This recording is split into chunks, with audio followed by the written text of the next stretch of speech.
I just realized that not far from the Republic Square, so the Republic Square with the guy on the horse is right over there, and not far from there there's an IKEA. I think this is a relatively small IKEA. It's not the huge IKEA stores that most people probably know, but yeah, it's an IKEA. You can get something inside, I guess. And this is that street which is all lit up at night. Remember I said this, look at how lit up the street is with lights and stuff. So now during the daytime it's not lit up, but at night all these decorations and things are really all turned on for Christmas, and it's quite nice. Also diagonally across from the IKEA, this building here with the flag of Montenegro flying above it. This building does contain the Embassy of Montenegro, which is a pretty recent development because Montenegro and Serbia were united. They were one country for a long time. Montenegro and Serbia were the last two ex-Yugoslavian countries to split up, so for a long time Montenegro was not a country, it was a part of this country. So this embassy is, again, it's a recent development. Here appears to be another stray cat. I wonder if he'll let me approach him. Are you a scaredy cat, or are you gonna... No, he's not too much bothered by my presence. Somebody appears to have given him a piece of bread to gnaw on, and as cats so often do, he must first play with the food a bit before he properly eats it. Next to this cat, you've heard of ashes to ashes, dust to dust. Well, here is a slightly different perspective on that.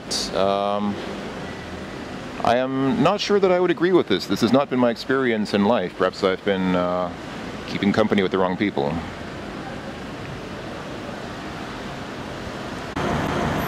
Can I just say, this here might be one of my favorite graffiti art murals that I've ever seen. So those two crosses at the top have been turned into the eyes of the figure, and this is a human face with buildings for teeth eating the trees. So I interpret this as a commentary on how construction destroys nature and consumes the trees that used to be here to put up buildings like houses and other buildings for people. It's so well done. It looks so good. What a great art mural. This is the kind of graffiti that I like. I don't like graffiti where people just spray their names or some kind of gang symbols or something. But when they kind of make it really artistic like that, it looks really good in my opinion. So I'm just on my way to, I'll talk more about it later, but this is the view onto the Branko Bridge from where I am. So I'm still in the old city, just about to cross over the Branko Bridge into the new city. Okay, so here is a view over the River Sava. That is a police boat down there. I don't know what they're doing. But anyway, so I'm here on the so-called Branko Bridge, or Branko Bridge. Branko being a common Yugoslavian man's name, or male name. So here's the deal. I've been spending most of my time in Belgrade in the old town. That's the old city there, the classic city center, where the most tourist sites are. Up there, you can see that's the Victory statue there. So that's where the fortress is up there. And then farther south from there, that's the old town. So this bridge is one of a few bridges that goes over the river. There's another one, you can see over there, there's another bridge there. That bridge has streetcar tracks on it, but this one is only for... This bridge only has road traffic on it. There's no rails on it. So I'm going to New Belgrade. So this bridge is one of the few bridges that connects the old Belgrade, the old city behind me, with New Belgrade. Now this was a fairly common pattern, and it remains a fairly common pattern in ex-communist cities, in large ex-communist cities. They tended to have an old city, which had been the classical city that had existed for hundreds of years. And then after the end of communism, around the early 1990s, suddenly there was a huge construction boom as communism went away and things changed. There was suddenly just a huge surge of construction with new suburbs going up in a new part of the city, or the newest district of the city. So the so-called New Belgrade is where I'm going now. And it's not much for tourists, I think. It's mostly It's mostly, yeah, it's mostly suburbs, so it's mostly residential buildings and stores and things like that. Oh, one thing I forgot to... on the other side there, these guys are fishing. You can't really see very well. I should have filmed it when I was closer to them. You can't see it very well from here, but those guys over there were actually fishing in the river here. What is that police officer doing? It looks like he's taking a leak. I seriously think that police officer is taking a leak there on the side of the steps there. So yeah, we are close to the new city now, and you can see over there, there's the Uše shopping center. So all the biggest shopping centers are here in the new town. All the big shopping centers are on this side of the river. So I'm going to go ahead and see what's here.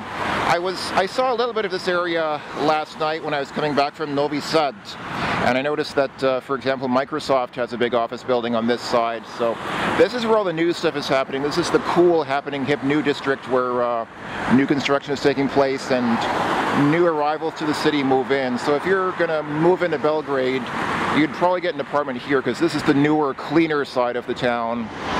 The old town is where all the old culture is. That's like the tourist area, but this is where you want to live. So there's probably not going to be much here to see for myself as a tourist, but let's see what we can find. I like the way they did this park here. So this is obviously a park, but you can see running along the perimeter of the park is a running track, or maybe it's a bicycle track or something. But they didn't bother to clear out too much of the park. They left the trees there, and in the middle there's even a basketball court there. But for the basketball court, they said, yeah, let's just, you want a sport park? Let's just lay a track around the perimeter and put a basketball court in the middle. There we go. We leave the trees. You've got a sport park done. Which is kind of funny. I mean, it works fine. I mean, you can play basketball there and you can run on the outside. It's just kind of a funny way to do it. Oh, there's another basketball court. Another basketball court there. So yeah, I mean, why not? Why clear out more than you need? Okay, so I am here at the Uše shopping center. It wasn't that far to walk after all. When I was looking at it from the fortress up there, well, you can't really see it from here because it's covered by the trees now. But somewhere up there is where the Belgrade fortress was, and where I first saw this place from up there. And when you're up there, it looks pretty far away, but it's not really that far away. When you cross the bridge, and I mean, I got here in probably like half an hour or something. So yeah, the shopping center, I haven't checked it out yet, but I just wanted to point out this sign. First of all, this is for the Novi Park Uše, the new Uše Park. I'm wondering, is the park named after the shopping center, or is the shopping center named after the park? Or does the name come from this district or something? I have no idea. But I really love how this 7-zone park identifies some of the key tourist landmarks of the city. For example, here you have flagpole. That's definitely a tourist landmark. Let's all go and see the flagpole, everyone. And I like the names of the zones. Check out the zones here. So the zone on the left is, after the bus goes by, and my camera focuses, hello, there we go, move zone. So you've got a move zone, you have a nature zone, and then there is a, sorry, people got off the bus, so I wanted to get out of their way. Then there is a Serbia zone. So when you're in a park in a country, it's important that there be a zone of that park about the country that's dedicated just to that country. I don't know what Serbia zone means, honestly, but anyway. I don't know if anybody's noticed that symbol. I believe that was the symbol of the Byzantine Empire, and Serbia has kind of reappropriated that symbol for their use since the Byzantine Empire doesn't exist anymore. So you've got a music zone, that's a water zone, then there is a art zone and a science zone. That's pretty cool. But yeah, I just love that there is a move zone. I don't know what the move zone is. Maybe it's for exercise. Actually, I'm probably, where am I? I don't know what zone I'm next to. There's a, well, it looks like a skate park over there. There's like a skateboard park there, I think. So there's a skate park there. Is that part of the move zone? I don't think so. I don't think I'm at the move zone. I don't know where I am exactly, but anyway. So yeah, 7 zone parks. So you have a park with zones for music, for nature, for water, and for move, and for Serbia. What do you do when you find random chunks of concrete with bits of metal and stuff embedded in them? Why, you turn them into an artwork, of course. Okay, there's this piece of wood in the way, but you can see what they did with this. Actually, I really like what they did with this. It's pretty awesome.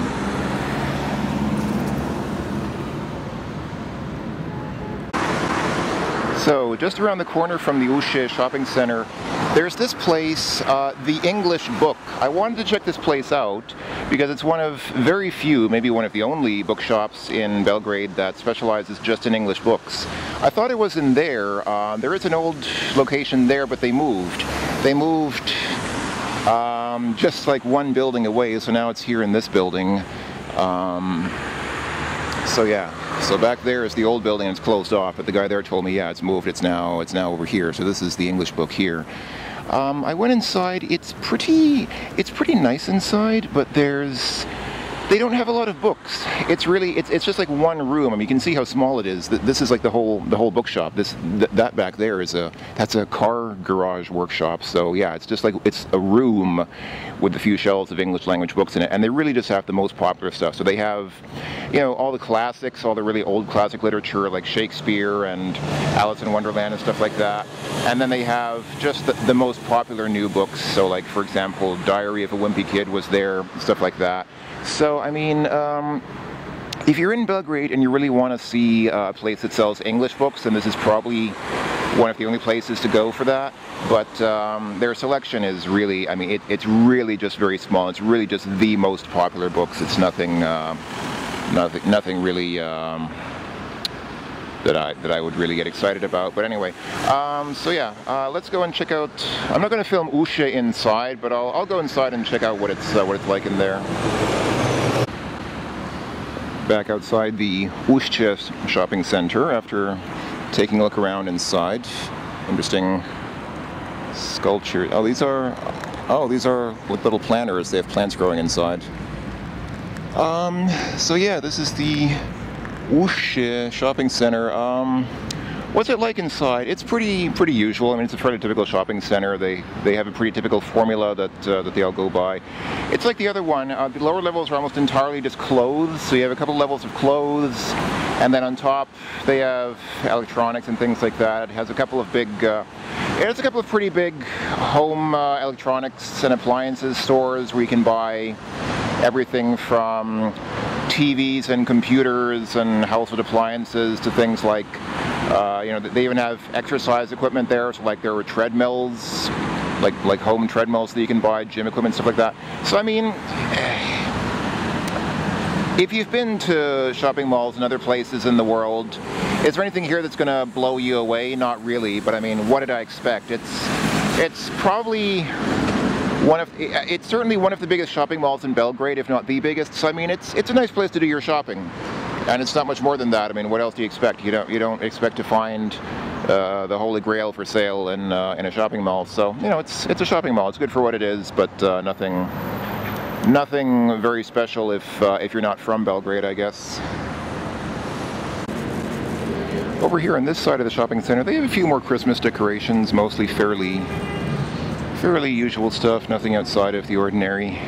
I like these little booths. These little booths usually sell drinks and snacks and things, and most of these are, like this woman here is selling some kind of, I don't know, she's selling some kind of sweets or something, some kind of baked goods, and then that guy over there, I don't know what he's selling. But then here you have a booth selling Huawei stuff. So this is exactly what you see when you come to these places here. You have people selling sweets and drinks and snacks and cell phones, because why not? Here again you can see a place. There's Gazprom next to Nice. I don't know what Nice. Oh, Nice is, I guess. Oh, looks like it's a subsidiary of Gazprom. Maybe it is. I don't know. By the way, I forgot to mention, inside the shopping mall, as is fairly typical for shopping malls like that, they were playing a lot of popular American music. But they also had, a place that was selling t-shirts, and one of the shirts they were selling had Putin on it, in sunglasses and stuff like that. So I thought that is a pretty sort of, that moment sort of encapsulates my experience here in Serbia. In a shopping mall, at a place selling t-shirts with Vladimir Putin on them while Sweet Home Alabama is playing on the music system. No joke, that's really what it was. It's just like, yeah man, this is a place that exists at the confluence of two worlds. I've seen, every time I see this, I've seen this several times, and every time I see this, I want to make a joke about how it's the Banca Intensa, it's intense banking, but no, it's not Banca Intensa, it's Banca Intesa. So it's not intense banking, it's intense banking. I don't know, that doesn't make sense. I love how patriotic this car place is. They've spray painted these stacks of wheel rims in the colors of the Serbian flag, and even those springs back there, you see they have red, blue, and white springs. Even those springs they put in a little column to symbolize the colors of the flag of Serbia.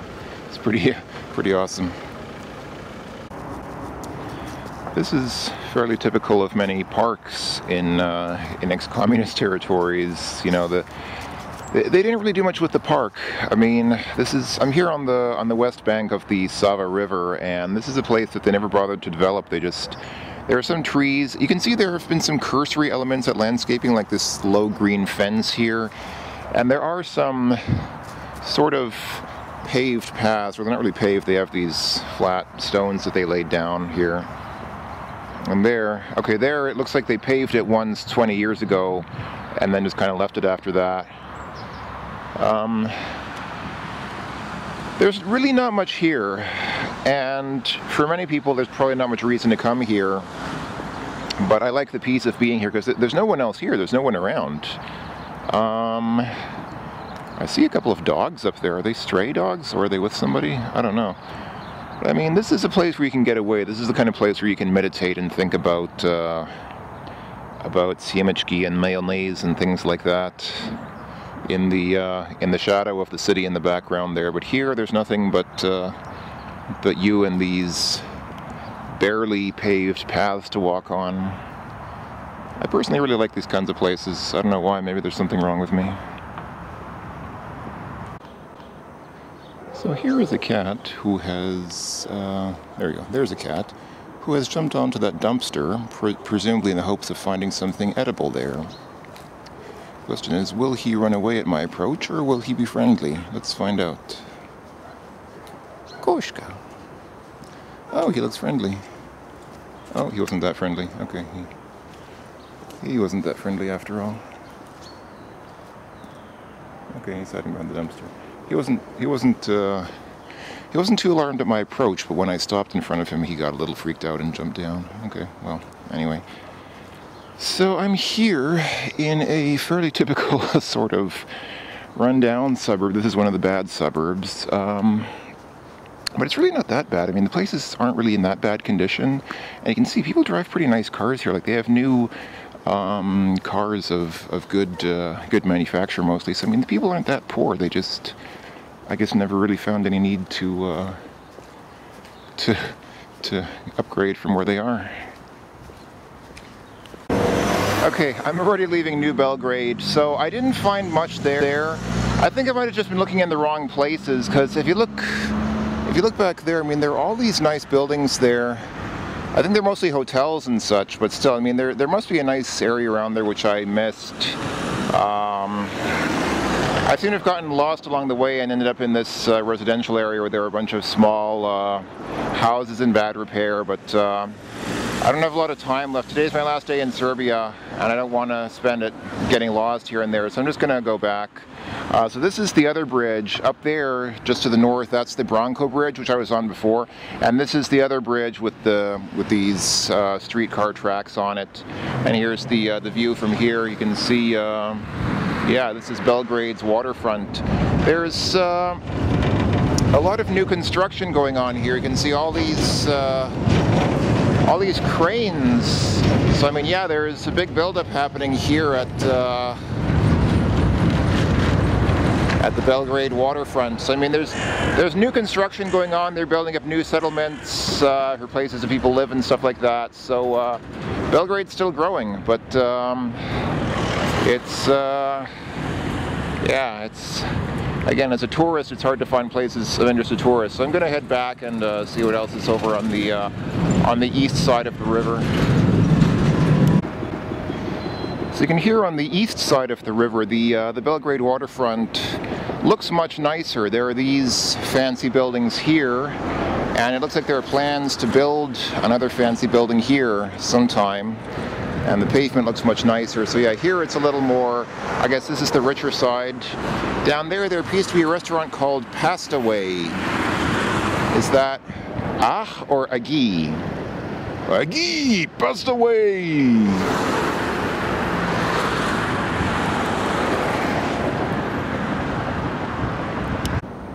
So what can you see here on the Belgrade waterfront? Well, one thing you can see is this blue submarine.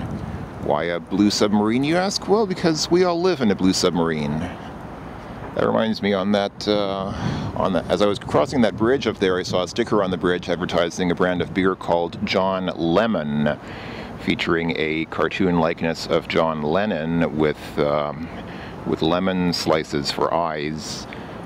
And here, this appears to be a children's playground because the pavement here is this this soft sort of rubbery stuff that I think they make it out of old tires. And this appears to be a thing that children can bounce on because it has springs on it. So it's like, yeah, it's a bouncy thing for children to bounce on. So yeah, Belgrade waterfront. It looks like an up and coming place. It looks like there are not too many people here right now, but it looks like this is where they are expecting wealthy people to move into in the future. I don't know if there are a lot of people here now. It seems like not, because I hardly see anyone walking around here. But it looks like they're planning this to be the big new future residence for wealthy people moving into Belgrade. So I quite spontaneously found Belgrade's central rail station. This appears to be, yeah, this is a train station, and this is probably about as close as the train rails get to the old city center. So I thought, hey, this might be a good place to take a train, right? Well, no, let's take a look inside.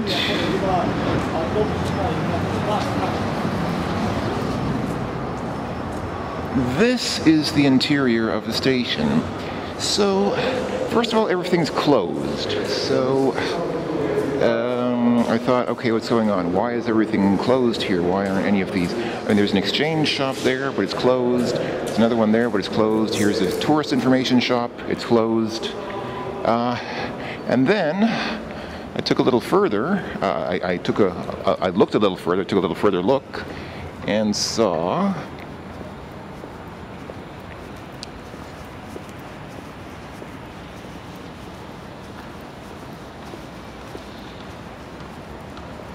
This is the state that the tracks are in.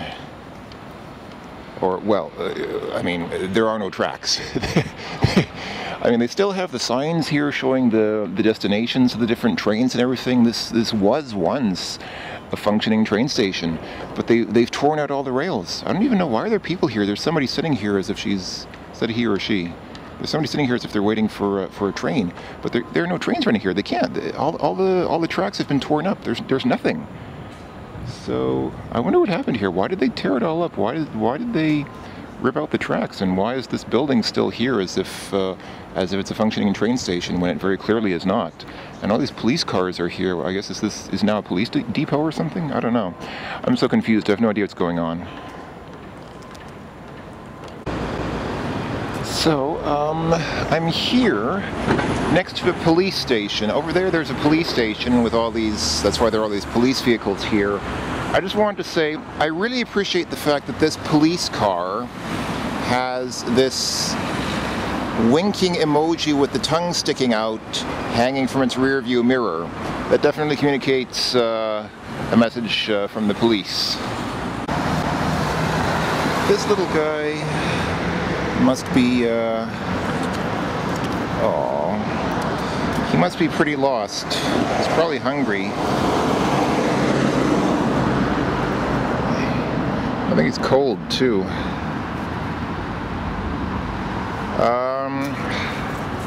He's probably a stray. He's got no collar, but I get the impression that he's quite cold and hungry. Yeah, usually stray dogs just ignore me. They just kind of run around and go about their business. But this guy is really, he's whining, and I think he's lonely and quite, are you a stray, buddy? Because I can't really tell. I really get the feeling that you're a stray. But you're very affectionate. So I'm not sure what the deal is with you. Because usually strays aren't affectionate, they just ignore people and they just kind of walk around and mind their own business. But this guy really, he really has the bearing of a dog who is used to the company of people, and he's quite distressed about something. I don't know what.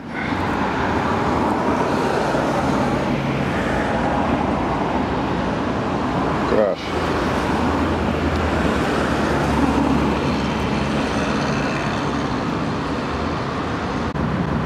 So obviously in Serbia, career opportunities are a bit different than they might be in the West. For example, apparently here in Serbia you can be a pro-slave, because why not? If you have trouble making your own decisions, then you can let somebody else make them for you. Maybe it's easier that way. So if you folks remember, on my first day here in Serbia, I went to what I thought was the city center, and I had the feeling that I got off track. So I'm going back there because I'm just curious what that was, and indeed even the signs here say that I'm going to Belgrade Center. So I have no idea what they consider the center of the city to be, because the city center is over there. Check it out. Wow, from here you actually get a nice view of the of St. Sava's Church, along with other parts of the old town. But I mean, that up there, that over there is the main town. That's the Belgrade, the old city, and that's where most tourists go. That's where the most stuff to see is. So I have no idea what this Belgrade Center is that is apparently over this way. But I'm going to check it out again. This park here is called Hyde Park, like the Hyde Park in London.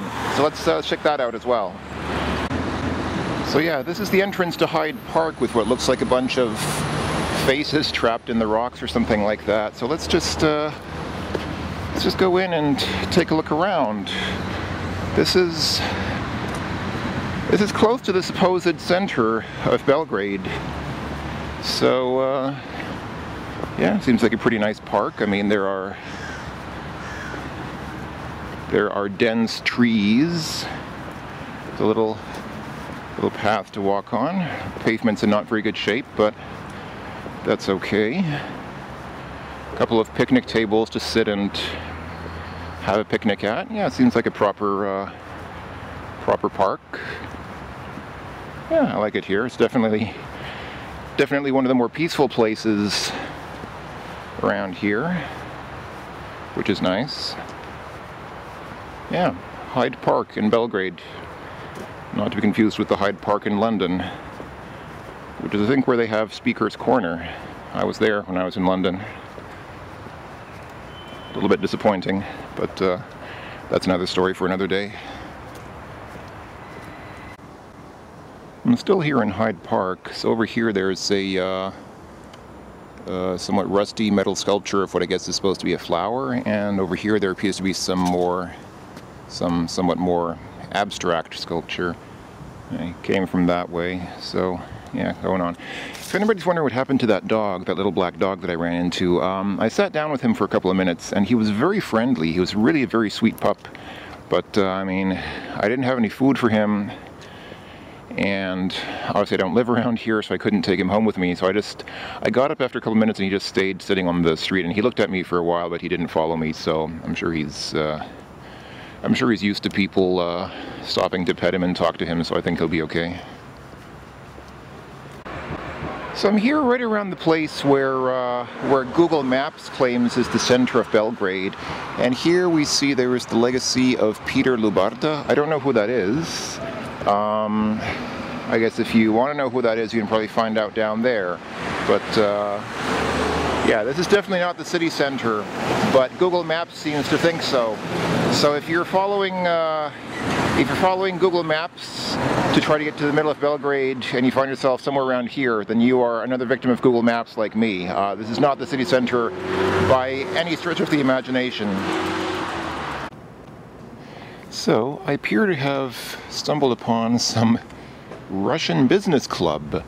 Judging by the state of the building back there, this Russian business club is definitely pretty happening. You can see there are no windows installed and all that, fiberglass insulation sitting around. So, and here on this dirt road. So, wow. Interestingly, I just passed a couple of young people speaking English. So I wonder if they did exactly the same as me. If they just followed Google Maps and thought, "Wow, this is the center of Belgrade. It's a pretty happening place. Look at this, man. This is the Belgrade city center. Have you ever seen such a lively city?" So I wonder how many people actually do this. They actually pull out their cell phone and follow Google Maps and think they're going to the center of the city, and they end up here and they think, wow, man, Belgrade is wow, it's pretty modern city, you know. I mean, it's got all the amenities. I mean, it's got a street, it's got street lights. It has cars and people and buildings and walls. I mean, man, this is really a city of the 21st century. This, by the way, is that legacy of Peter Lubarda thing. I guess it's a museum? I don't know. I guess it's probably a museum for Peter Lubarda, whoever that was. Here again, pausing just to read some of the political graffiti on the side of a building. Here once again we see Serbia Srbima. I looked that up. That does indeed mean Serbia to the Serbs, or Serbia for the Serbs.